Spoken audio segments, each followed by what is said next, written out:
अल कुरानुल करीम सूरह नंबर 2 अल बकरा आयत नंबर 22।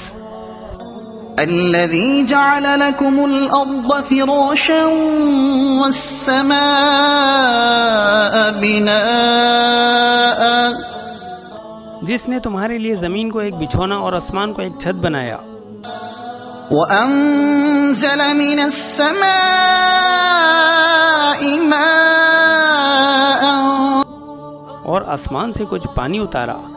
فأخرج به من الثمرات رزقا لكم फिर इसके साथ कई तरह के फल तुम्हारी रोजी के लिए पैदा किए। فلا تجعلوا لله أندادا وأنتم تعلمون बस अल्लाह के लिए किसी किस्म के शरीक ना बनाओ जबकि तुम जानते हो।